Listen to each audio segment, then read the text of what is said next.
لیکن سکھوں کے اس جتھے کو جو ڈیفائی کر رہا ہے 144 کو، دفعہ 144 کی خلاف ورزی، انہیں حکم تھا ہاتھ باندھے رکھو۔ نتیجہ یہ نکلتا تھا، وہ کہتے میں نے آنکھوں سے دیکھا کہ سپاہی کی لاٹھی سر پر پڑی، سر پھٹ گیا، خالصہ نیچے گر گیا، لیکن ہاتھ بندھے رہے۔ السلام علیکم دوستو، امید کرنے کہ خیر خیریت نال ہون گے تے سارے چڑھدی کلا وچ ہون گے۔ ڈاکٹر اسرار احمد دی اج ویڈیو لے کے ہیں جن دا ٹائٹل ہے خالستان چیف امنٹ بائی سکھ۔ ویڈیو ویکھنے ہیں جن دے وچ بڑیاں ہی پیاریاں گلاں ہوندیاں نے تے ویڈیو کرنے ہیں سٹارٹ۔ سکھوں کی ایک تحریک تو آج کل چل رہی ہے، اس تحریک کی بدقسمتی ہے یہ کہ یہ ابتدا ہی سے وائلنٹ ہو گئی۔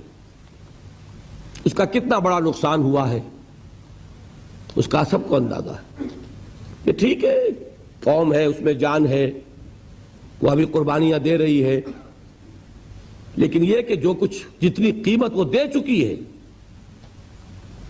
اس کے حوالے سے کامیابی جو ہے کہیں بھی آس پاس نہیں۔ انہی سکھوں کی ایک تحریک چلی تھی 30s میں، عجیب تحریک تھی وہ، آپ سنیں گے۔ اب ہماری یہ تاریخ ہے لیکن ہم واقف نہیں، شاید آپ کو ہنسی آئے۔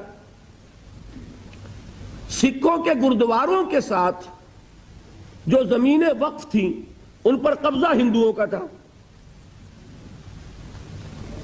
چونکہ برطانوی حکومت نے سکھوں کو علیحدہ مذہب نہیں مانا تھا، لہذا گردواروں پر کنٹرول کس کا؟ عبادت کا ہے کس کی؟ سکھوں کی۔ کنٹرول کس کا؟ ہندوؤں کا۔ تو ایک تحریک انہوں نے چلائی تھی، گردوارہ پربندھک کمیٹی، کچھ اس طرح کا نام تھا اس کا مقصد کیا تھا کہ ہماری عبادت گاہوں کا کنٹرول ہمارے پاس ہونا چاہیے۔ اب بھی وہ کمیٹی ہے، وہی کمیٹی اب کنٹرول کرتی گردواروں کو۔ اب اس کے لیے ظاہر بات ہے کہ شیر کے منہ میں سے نوالا نکالنا آسان تو نہیں نا، تحریک چلانی پڑتی ہے۔ حقوق کوئی آسانی سے نہیں دیتا جب تک کہ آپ لینے کے قابل نہ ہو، انہیں تحریک چلانی پڑی۔ پولیس جیسے اب بھی ہے اس وقت بھی پیسے والے کے ساتھ تھی۔ پیسے والا کون تھا؟ بنیا۔ لہذا دفعہ 144۔ اب سکھوں کے جتھے نکلتے تھے 144 کو ڈیفائی کرنے کے لیے۔ ان جتھوں کا مجھے ایک صاحب نے آنکھوں دیکھا حال بتایا ہے، ابھی وہ زندہ ہیں۔ 69 علامہ اقبال روڈ لاہور پر، جو شخص جائے جا کے ویریفائی کر لے۔ حاجی عبد الواحد صاحب 1930 کے ایم اے ہیں انگلش کے۔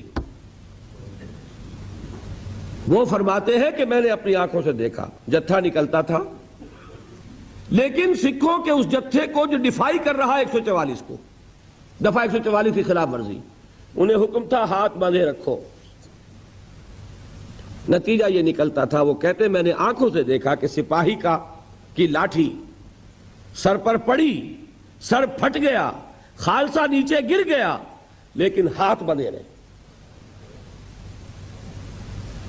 نتیجہ یہ نکلا کہ کامیاب ہوئے، حکومت کو گھٹنے ٹیکنے پڑے، گردواروں کا کنٹرول انہوں نے حاصل کیا۔ یہ ہے اصل میں تو حیران ہو گیا جب انہوں نے مجھے یہ واقعہ سنایا۔ ان کے ذہن میں نہیں تھا قرآن مجید میں سورہ نساء میں جو لفظ آیا کفو ایدیکم، اپنے ہاتھ بندھے رکھو۔ آپ اندازہ کیجئے کہ یہ ریفلیکس ایکشن ہے، غیر اختیاری طور پر اگر آپ کے سر پر کوئی وار آ رہا ہو تو ہاتھ ایک دم اٹھتا کہ ہاتھ اس کو روکے، لیکن انہیں حکم تھا کہ ہاتھ یہاں بندھے رہیں گے۔ جتھا نکل رہا 4 سے زیادہ آدمیوں کا جانا، بس یہی خلاف ورزی ہے۔ 50 کا جتھا نکلا، خلاف ورزی تو ہو گئی لیکن کوئی توڑ پھوڑ نہیں۔ توڑ پھوڑ تو دور رہا، تمہارے اوپر لاٹھی پڑے تب بھی ہاتھ نہ اٹھے۔ یہ وہ چیز تھی کہ جس نے انہیں کامیابی سے ہمکنار کیا، اور یہی ہمیں نظر آ رہا ہے۔ میں پھر کہہ رہا ہوں، یہ تو بہت بعد کی چیزیں ہیں، یہ کہاں تاریخ میں اس سے پہلے اس کی کوئی مثال ہے؟ صرف 2 مثالیں ہیں۔ یا حضرت مسیح علیہ السلام کے 3 سال، انہوں نے فرمایا تھا کہ تمہارے داہنے گال پر کوئی تھپڑ مارے تو بایاں بھی پیش کر دو۔ کوئی شخص نالش کر کے تمہارا چوغا لینا چاہے کرتا بھی دے دو۔ کوئی شخص تمہیں بیگار میں 1 کوس لے کے جانا چاہے تم 2 کوس اس کے ساتھ جاؤ۔ یا تو یہ وہاں ملتا ہے اور یا پھر یہ 12 برس جو مکی دور کے ہیں یہ محمد الرسول اللہ کا فرمان تھا، اور میں اسی کو لیتا ہوں کہ اسی سے سامنے آتا ہے کہ کتنا زبردست ڈسپلن تھا حضور صلی اللہ علیہ وسلم کی جماعت کا، کوئی خلاف ورزی نہیں ہوئی، حکم نہیں ہے محمد کا۔ دیکھیے قرآن کی آیت نہیں اتری تھی ابھی، وہ تو سورہ نساء میں اتر رہی ہے۔ یہ حکم کس کا تھا؟ محمد الرسول اللہ۔